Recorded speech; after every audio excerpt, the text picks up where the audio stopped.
prepared statement, actually, so I'm not sure if you want Okay, to yeah, do we're- that. Why don't we do the prepared Yeah, you statement can do that. and then That'd be great. We're live streaming right now, so yeah, if you have a prepared statement whenever you're ready.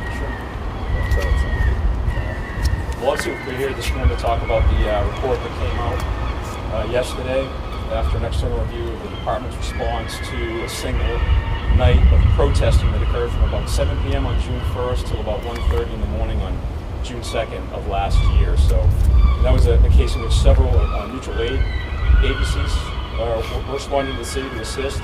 22 people were arrested and charged with failing to disperse, and one was charged with reckless conduct.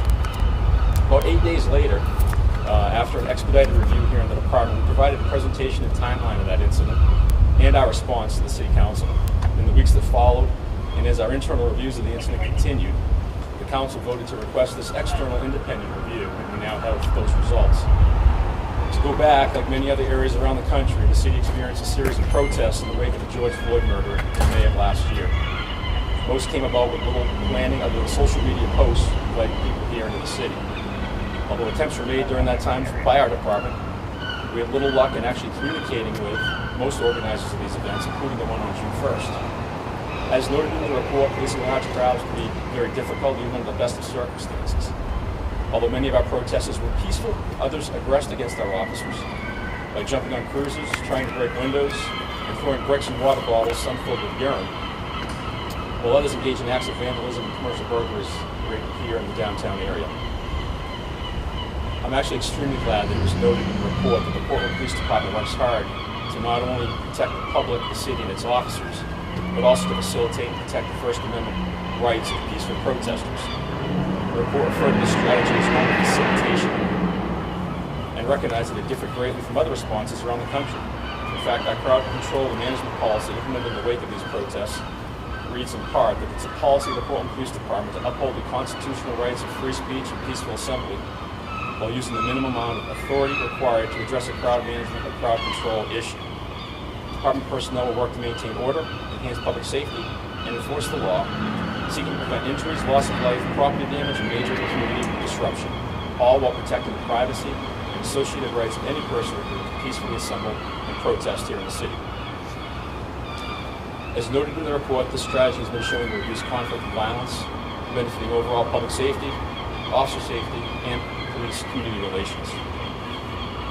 I'm also glad that the report highlighted the fact that the police department dedicated an extensive amount of work in our after-action reviews, and that is absolutely the case. These reviews resulted in the creation of a new standard operating procedure for crowd management, improvements in action plans, traffic management plans, staging and deployment of mutual aid resources, as well as the reformation and setting training standards for our field force team. They also improved our response to each of the subsequent protests throughout last year. The past year or so has been very difficult for many of us here and around the country. I'm hopeful that the results of this external review will only bolster our community's trust and confidence in the men and women of the Portland Police Department.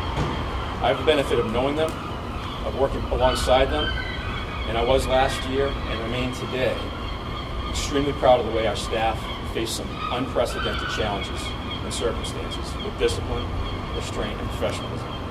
So I want to thank all our officers, our dispatchers, our civilian staff, all who stepped up and helped during the course of last year and on this night in particular. And thank our mutual aid partners who responded at the same time. And we intend to continue protecting the city with integrity going forward. So I can ask questions here, individually. Yeah, would you say that was of the protests that were in Portland last year, would you say that was the one that got the most hectic or chaotic? Yeah, I mean, even if you just look at it based on the number of arrests that took place, there was 23 total that night. The next night, June 2nd, there was 10. And from there on out, protest-related arrests that weren't anymore. Some on the periphery, but none actually related to protests and people refusing to disperse. Why do you think that was? Do you think it was like the timeline after the George Floyd murder? Well, yeah, I mean, I obviously can't speak to that part of it. Obviously, it came out of, there was a lot of things going on in our nation last year. This one in particular, in reading the report, as it's noted in the report, talks about it being a fairly unorganized event, kind of youth-led, youth-driven. There's apparently this one of the organizers of one of the larger groups in the city that tried to have people not come in for this particular event, kind of delaying coming to another event later that week. So again, I think with more coordination, more collaboration, that's what was missing last year. We actually missed the ability, even though we tried to reach out and communicate with some of the groups, the host, they really didn't want to communicate with us. They didn't want to communicate with the permitting process for the city, which I think really would have helped us facilitate them having a peaceful protest and kind of control and manage the activities. So that's certainly one of the things that we want to continue to try to do going forward. Yeah, I didn't cover this specific protest, but I covered a number of other ones throughout the summer. After this one and after some others, did the organizers communicate with the police department any better? That's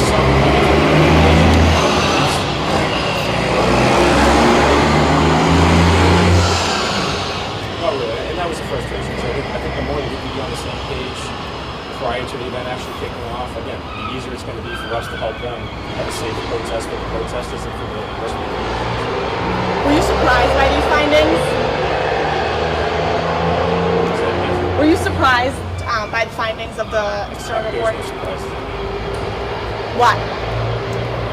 It was, again, we had already gone through and knew what we had. We had different commanders in the department that were in charge of different aspects of all the events throughout the course of that week to look at what they had done and what their folks had done. They'd already provided the feedback. We looked at each of the arrests individually.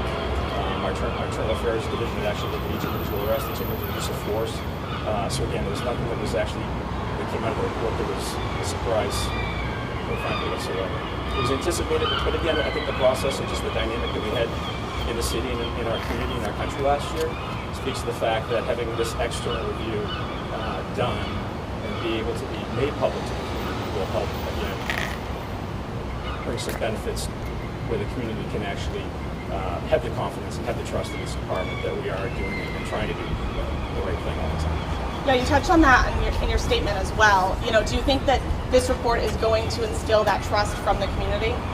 That was certainly, I'm sure, part of its intention. Again, having that independent third party evaluator that would come in, that would have access to all the reports, to all the body camera footage, that would interview and actually reach out to each of the arrestees and other witnesses that were, they put out an email actually at one point soliciting anyone who may have been at the event that had information to provide to do so. So actually going to that extent, having them have all the information and still be able to come to the conclusion that the department responded in an admirable manner it's heartening to me as the police chief. It's not surprising, but it's heartening to me, and I hope it's heartening and it generates that confidence and trust from the community as well. Was there any frustration from the police department when the city council decided to have this investigation? Sure, I think there's that natural reaction. Obviously as the chief, I'm the one that's my job, it's my responsibility is to make sure that the operations within the department are such that they're appropriate, that they're within the framework of the Constitution. So there is that initial human reaction, I guess you could say. But again, putting it in the context of what was going on in our community and our country last year, it was understandable, and the process itself would be one that would again benefit and build a bridge and the trust within the department itself. And again, that's what to me that's the important overriding function here. Is having us be transparent to the community, having that trust, because we can't police in a vacuum. We need to work with the community. And maybe from a growth perspective for the department, how do you think this has helped your officers in your department, be able to deal with situations like this? Yeah, I think every subsequent protest that we were engaged with last year, we were that much better off based on the protests that came before it. So I think it's looking at the lessons learned. It's looking at how do we improve resource allocation, how do we improve the staging for our mutual aid partners or for our own partners, how do we deploy the appropriate resources, where do we deploy them to so that they're not going to be potentially subject to being harmed.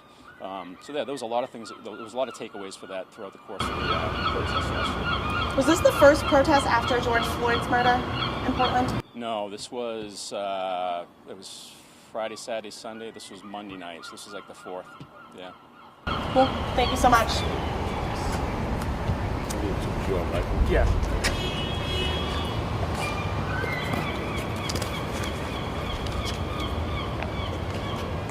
Just gonna put the mic on you and we'll move you into the shade.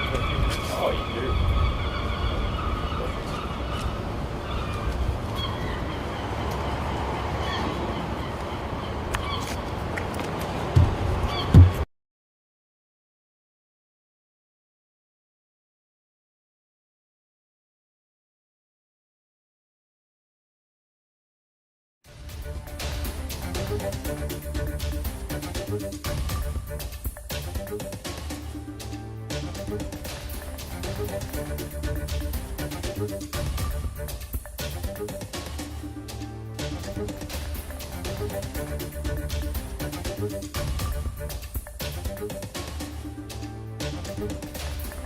Thank you.